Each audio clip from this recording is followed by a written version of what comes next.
Have you ever felt that absolute, heart-dropping panic of realizing your car title is just missing? You're literally getting ready to sell your car, or maybe update your registration, and bam, the single most important document you need is gone. Well, take a deep breath. Welcome to this explainer. Today, we're giving you the ultimate, completely stress-free guide to navigating the Nebraska DMV so you can get that title replaced and get on with your life. Okay, let's dive right into our agenda. 1. The value of your title.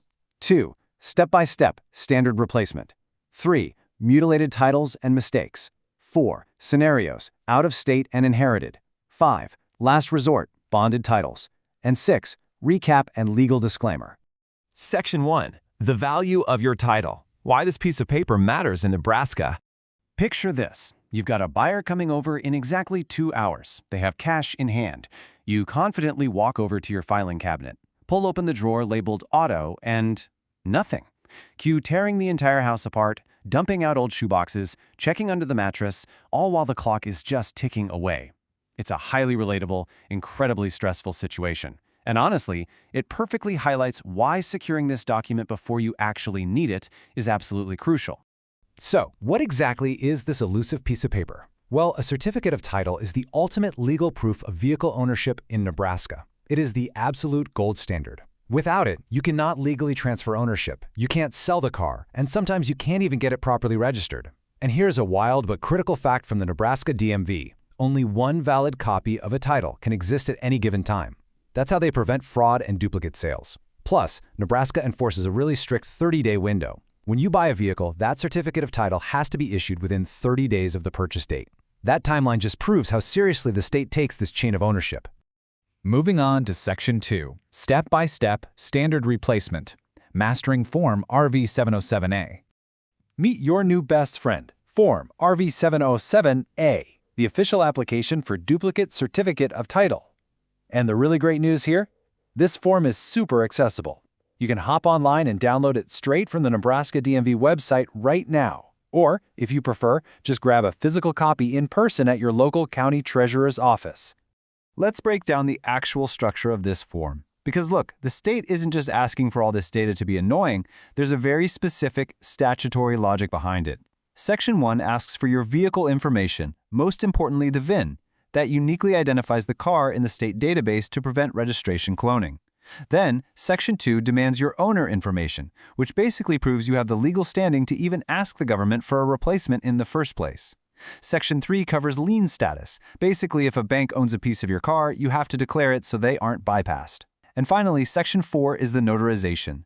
By signing this, you're swearing under penalty of perjury that everything is true, which ensures some serious accountability. Now, what's really interesting here is the conditional logic for signatures, especially if you happen to co-own the car with a spouse or a business partner. The state does not mess around with this. If your original title lists 2 names separated by the word "and," or if there's no connection word at all, it automatically defaults to "and." That means literally every single person listed must sign the duplicate application. But if those names are separated by an "or," only one signature from either owner is needed. And if it says "and or," both people have to sign. It seems like a tiny detail, I know, but getting this wrong will absolutely guarantee a rejection at the DMV counter. Okay, let's work through the exact step-by-step actions to get this done. First, complete the form entirely. No blank spaces whatsoever. Second, gather the right signatures based on that and/or logic we just talked about. Third, grab your ID and get the application officially notarized. And finally, submit the whole thing to the county treasurer. Now, here is a massive practical pro tip for you. If you physically walk this into the county treasurer's office, they can usually process it that exact same day. But if you decide to mail it in, you're looking at a 14-day processing time. So if you're in a rush to sell, doing it in person is really your only option. And yes, of course, there is a fee. But thankfully, it's pretty reasonable. It'll cost you exactly $14 to process the duplicate title request. Depending on your specific county office, you can usually just pay that with a credit card, a money order, or a personal check. All right, Section 3, Mutilated Titles and Mistakes. Let's look at what instantly voids your ownership document. You really have to treat your certificate of title like a priceless artifact. Just look at this list of seemingly innocent mistakes. If you make a spelling error and try to use a pencil eraser, void. A tiny dab of whiteout or correction tape, void. Crossing out a number or, and this happens a lot, accidentally signing your name on the buyer's line instead of the seller's line, The state legally classifies that document as mutilated, and if you commit any of these errors, your title is completely dead. You can't use it to transfer ownership. Instead, you'll be forced to physically hand over that ruined document to the county treasurer, pay that same $14 fee, and apply for a replacement all over again. Section 4. Scenarios. Out of state and inherited. Navigating the complex edge cases. Let's start with a really strict jurisdictional rule. If your lost title was originally issued in Iowa or Texas or California, Nebraska simply cannot help you print a duplicate. You absolutely must apply for that replacement through the DMV of the state where it was originally issued. Only once you have that out-of-state duplicate in your hands can you bring it, along with a VIN inspection and proof of insurance, to your Nebraska County Treasurer to transfer it over. And this brilliantly illustrates what to do when dealing with an inherited vehicle after a loved one passes away. You won't actually use Form RV 707A for this. Instead, you'll need an affidavit for transfer of decedent's vehicle. This legal document is what allows you to transfer a title when the original owner is deceased, but only if you meet some very strict conditions. And those specific conditions are absolutely critical. First off, you have to swear under penalty of perjury that the total value of the decedent's personal property estate is under $100,000, and that excludes real estate. Second, you can't rush this. State law literally mandates that you have to wait exactly 30 days from the date of death before you can even file the affidavit. Third, you've got to attach a certified copy of the death certificate.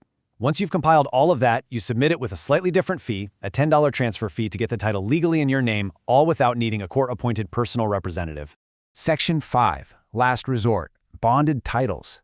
What to do when you have absolutely no proof of ownership. Securing a bonded title is intense. It requires a rigorous, strictly enforced timeline, mostly to ensure you aren't trying to register a stolen car. On day 1, you have to request a formal DMV record search in Nebraska and any other relevant state, which costs a $3 fee per record. If they find a previous owner or lien holder on file, you immediately enter a mandatory 30-day waiting period. During those 30 days, you have to send certified letters with return receipts to those people, basically giving them a month to claim the vehicle. If they ignore it, or the letters bounce back undeliverable, only then, after day 30, can you go out, purchase a surety bond, get a sheriff's VIN inspection, and submit a $50 application fee for a bonded certificate of title. Like I said, it's a long process, but it's the official way to legally clear the vehicle. Finally, Section 6. Recap and legal disclaimer, the final steps to secure your title. So the crucial takeaway here is this. For the vast majority of you watching, replacing a lost title is a breeze. It just means filling out Form RV 707A, grabbing your ID, and taking $14 to your local county treasurer. Just make absolutely sure you double-check those and/or signature requirements before you leave the house. And remember, if you actually do have your title but you made a silly typo, do not reach for the whiteout. You'll just have to surrender it as a mutilated title anyway. If you're handling an estate, keep your eye on that 30-day clock. And if you're starting entirely from scratch with zero paperwork, well, strap in for that multi-step bonded title timeline. Now for a quick disclaimer. As always, while this explainer is designed to be your comprehensive guide based on official state documents, policies can and do shift. You definitely need to verify all the details, forms, and fees with the most current data straight from the Nebraska Department of Motor Vehicles. Ultimately, your local county treasurer has the final say on processing your paperwork. And if you happen to encounter some highly unique or complicated circumstances, especially regarding liens or estates, we highly recommend consulting with a legal professional. Which leaves us with one final thought. The sheer panic of losing a car title is a pretty good wake-up call, right? We've solved the car title issue today, but take a look around your own filing cabinet. What other vital personal documents, maybe birth certificates, social security cards, property deeds, are just sitting around disorganized right now? Let this be the exact motivation you need to audit and safeguard your most important paperwork today, long before disaster strikes again. Thanks for joining me on this explainer, and good luck at the DMV.